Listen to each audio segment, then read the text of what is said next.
So good afternoon, everybody. Thank you all for being here today.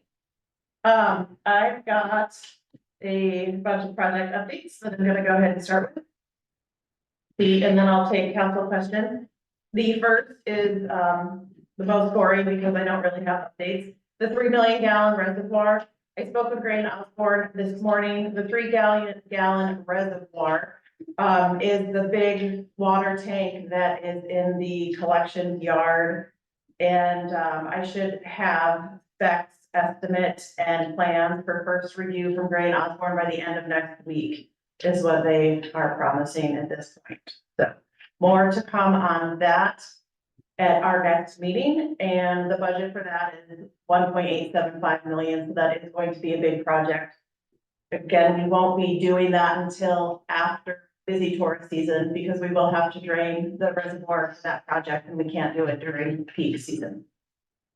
Any questions on that? Okay, Lisa, is your hand up? No, that's my hand. Oh, that's. Next I have is the Aaron Lumber culvert that we hope to put out to bid in the next couple of weeks.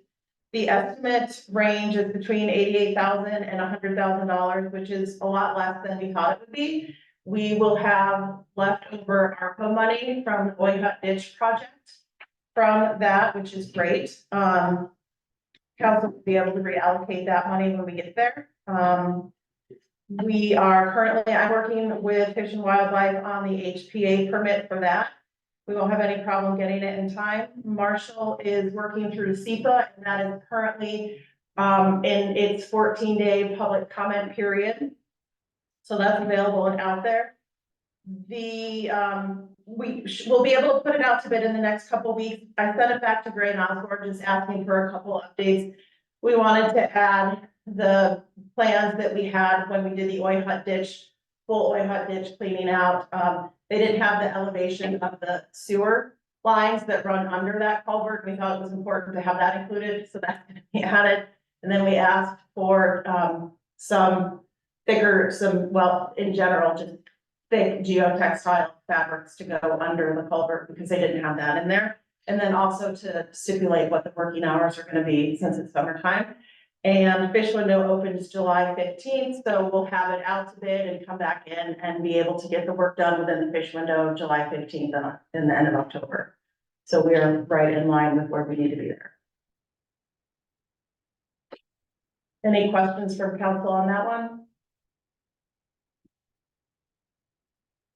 Nope, pretty good. I got one. So it's the audio is breaking up a little bit. Did you say that there are leftover ARPA funds you're going to use on this? After this project is done, there will be leftover ARPA funds. We have just under $600,000 in ARPA funds left over for this project from the Oyhut ditch, because this is part of the Oyhut ditch project. Yeah. And it's estimated to be $88,000 to $100,000. So when this project is all said and done, I'll come to council for reallocation of the ARPA funds. Okay, thanks. Next project is we have 2 1 million gallon water reservoirs that are in need of repairs. Some of the concrete is falling, and we have exposed rebar on 2 of them. So I've been working with DN Tanks, who built the tanks, and they asked me a question, and before we put it out to bid, we need to have them tested for lead and asbestos, which I'm glad that they asked the question, because it's better to know ahead of time what sort of PPE and all of that, whoever the contractor is, it's going to be low bid and most qualified for this project. It's gonna need, so we don't have change orders on this project. So next week, I have a vendor coming out, I think on Wednesday, that's gonna be doing lead and asbestos tests on both of those tanks. So we will get results on that and know if it needs to go out as part of the bid for the work that will be done on those. We do have a budget for the work on those tanks as well, that is $400,000. So more to come on that in the near future. Any questions? Nope. Nope. Convention- Thank you. The convention center soffits, eaves project is out to bid. We have a budget of $750,000 for that. Gray and Osborne is the engineer on that project, and they provided an estimate of $547,000, so hoping that their estimate is spot on, we would have money left over, which would be fantastic. Bids are due for that project on 5/23. We had a bid walk, which last week only one contractor showed up. It was Western Washington Construction, but we did have 3 other contractors, 2 contractors registered on the website to get documents, and 1 other contractor picked documents up. So I am expecting to have more bids than 1 turned in, so. And then Gray and Osborne was also reaching out to other contractors to get more interest in the project. So. There, any questions on that one?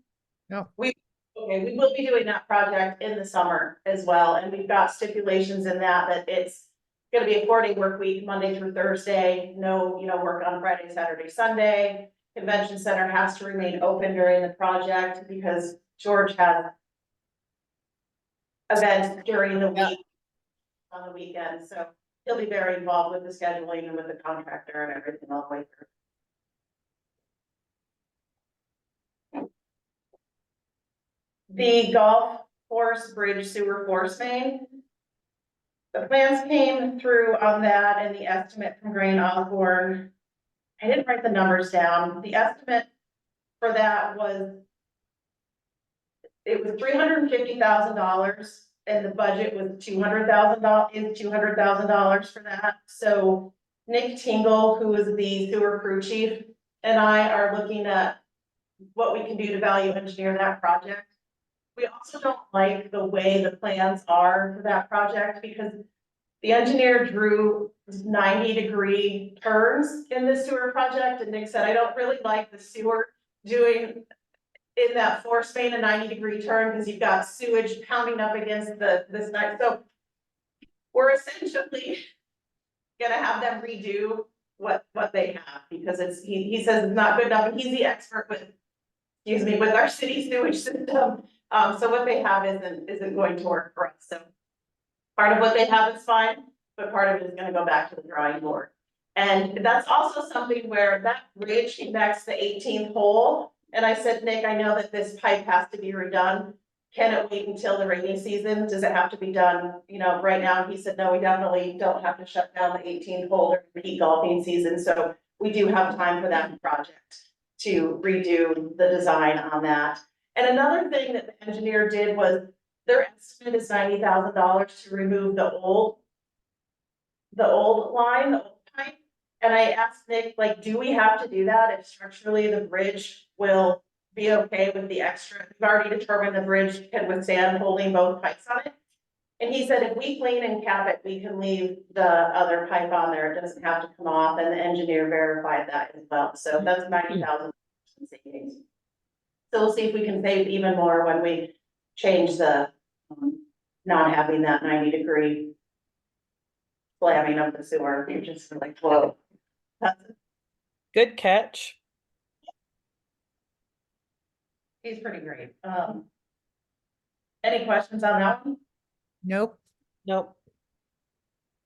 The Chinook Park Playground build is this weekend. If anybody doesn't have a Jeep and is interested in. Again, we're gonna be out there at 7 o'clock. I think official start time for volunteers is 9 o'clock Saturday morning, but we will be out there. If you're interested in coming, bring tools that you have. If you have a post hole digger, we'll need some of those, wrenches, drills. I don't think we need hammers, but we're going to be doing, building the playground equipment. And then also we're gonna be installing, which Jane is familiar with because we did it at the Pocket Park. We're gonna be installing pressure treated wood. It's a containment system for the wood chips. That is gonna be the ground cover for the playground. It's gonna be a lot of fun. Weather's gonna be nice, so. Hope to see you there. And if I correct, the parade goes right by from the park. So if you're in your Jeep and you just want a little segway, jump in. Are you gonna be? I will definitely come by. I would Yeah. love to, but I'll be in Tacoma to training all day. I'd much rather be at the park. We'll be thinking of you at your trip. We're going to, set, just if anybody gets asked questions, we're going to safety cone off the equipment for the playground until next week. The ground cover is going to be blown in by the vendor on Monday and Wednesday. And so for safety reasons, we're gonna keep the equipment, even though it should be built by then, we're gonna have it closed off for safety reasons until all of the ground cover is blown in and raked out in there. So if you go out there and it looks like the equipment is built, it will be, but just safety wise, it'll be closed until we get everything done on the ground. The 2024 street striping bids are out. And exciting, we're doing a couple things different this year. We are doing reflective striping in the bid this year. It was one of the things that was called out at our first town hall. It was asked for in a major way by many, many residents. So we're doing a reflective striping proposal this year. And we do of the city every years. And this year, usually we'll do half of Point Brown every 3 years, the other half every 3 years. This year, we're doing all of Point Brown.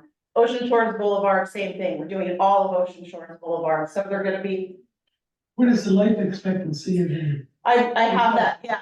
So we're also doing all of Duck Lake this year. I called about the life expectancy. I reached out to,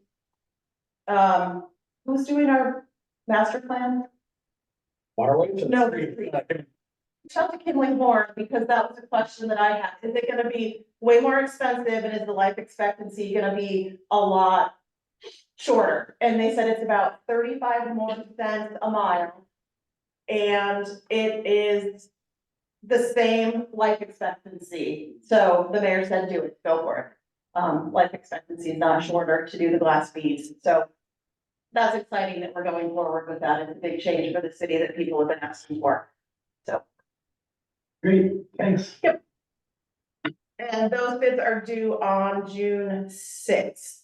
And then another thing with Kinley Horn having our streets master plan, they're going to get us on a good rotation going forward, and we'll have a better handle on, should we do everything every year? Should we do, because what we were doing with the rotation of every 3 years, I mean, you can look at some of the areas that we did last year that are heavily driven, and they just aren't holding up even through this year.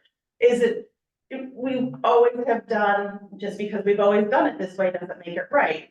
I mean, I'm a firm believer of that. We've always striped, but maybe some, some things are, we've always striped in the fall. Lines are brighter in the winter time.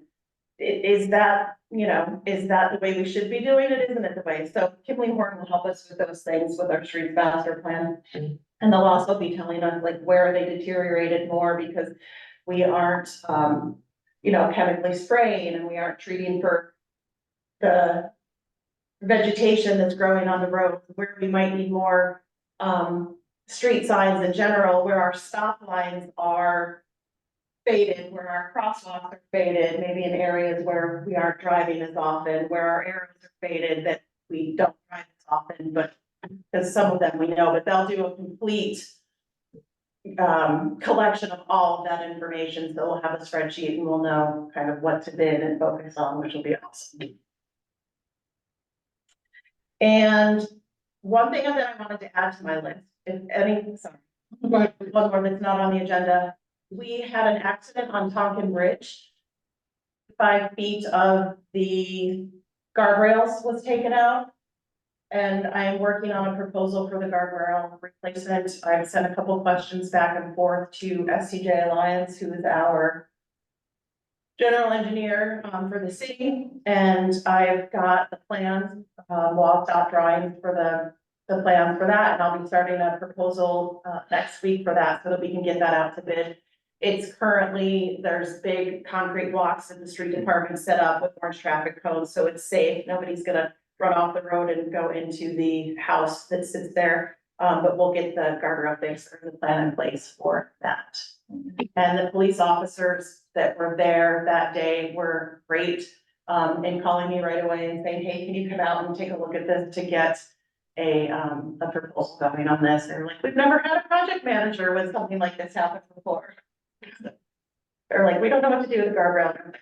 Me either, let's find out together. So, All right, before I segue from one master plan to another, when I thought we were about, it's not Talking Bridge, but near miss the razor plan. oh, Need for dollars to get up as soon as possible, because our fire chief sure called that. yeah, he did. Fire chief Ritter said, you know, some person could get drunk and go through that thing at some point, we gotta get dollars. So we were in the process of actually looking and ordering them, and in the process of looking at them and ordering them, someone did exactly that. So. Yeah, they were on order before it Yeah, I happened. know, right? They couldn't even give us like the question of 3 weeks. You guys keep cutting in and out really bad. I'm catching about half of every other word you say. Vita, is it the same for you? That makes two of us. Yeah, it's the same for me too. Je ne sais pas. I don't know what to do about Me neither. that. Okay, we, The wind must be blowing, messing up the internet. I will agree. Can I say something? Well, yes. So I think you've been turning your head when you speak and maybe not addressing the owl. I think Okay. try to address the owl, that'll help. I'll sit still. I'm done now, Thank but I'll. I will address the owl as best I can and let me know if that helps. So a fresh waterways master plan update, just so everyone just go back a little in history. The city council approved a budget of $165,000 for a fresh waterways management plan back in December 22. Herrera Environmental Consultants was contracted and awarded the bid by council on March 26, 2024. After some debate on what the scope was and whether this would focus on storm drain or not. But we are now moving forward with Herrera and we are at the deliverable stage of task 2. And that task 2 deliverable stage is the stakeholder engagement.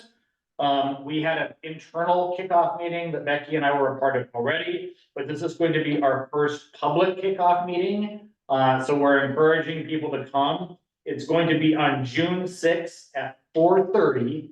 And it's gonna be right here in the Ocean Shores Library. We will see what happens if we get more than 50 people. Keith has told me this room can hold 50 people for that stakeholder meeting. If we get overflow crowds, obviously we won't be doing the library anymore. But you know, I hate to task it on George with the convention center with all they have going on. So we're gonna try this here at first. So June 6th, 4:30, stakeholder meeting with regards to our fresh waterways master plan, and they're seeking as much public input as possible. Any questions on that?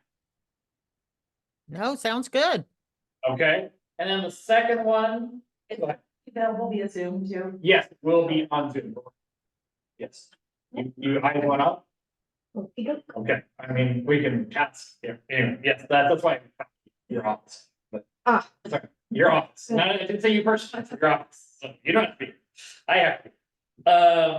Spring cleanup, of course, I have 2 pads of paper that look absolutely identical, and when I grabbed this pad, it did not have my numbers on it, but. Here's what I can recall off the top of my head, there's only 5 difference in pickups between this year and last year, or 5 difference in drop-offs and pickups together, so. Almost identical numbers as last year, I don't have the numbers back from LeMay's as to what the total tonnage was and total cost. It normally takes them a couple weeks to turn that around, so I don't have that yet. But we did do like a roughly, I think it was 133 or maybe 135 pickups. About 65% of those were done by Defenders of the Coast. So thanks to them for pitching in, and the rest was done by the street department. The street department did, the crew itself did a great job, they worked nonstop. To get that all done, and they were being handed a lot of last minute assignments, but they were able to get it done. At the next city council meeting, hopefully I'll have the final numbers back from LeMay and I can give them to them. And there's only 4 of them, right? The 4. street guys. No, we have We have 6. No, We- just on the streets 6 on the street. Yeah, streets. right now? They're the biggest one. Mhm. 6, I believe. Yeah, I have to go through my head, but- Well, they did it for 7 days. Yeah, no, it was a lot of work, a lot. of work. Mhm. So thanks to them for getting that. It's a big, big deal for the city. I know a lot of citizens are really happy. It's their opportunity to get rid of things they don't want sitting up front. And there were a lot of, it wasn't just like the pickup truck with things loaded in the back of a pickup truck being dropped off. There were a lot of trailer rigs. You know, you could probably speak to this as much as I can, if not more, when Defenders of the Coast was going around and cleaning things up. People had moved like, you know, an In entire. their garage. Yeah, the whole, like really in front of their house, so they had to pick it up. So it was very taxing. So thanks to the street department, thanks to Defenders of the Coast for doing it. That's all we got. Anybody know? Nothing? I think you're good. See you all soon. That's it, thanks. Bye.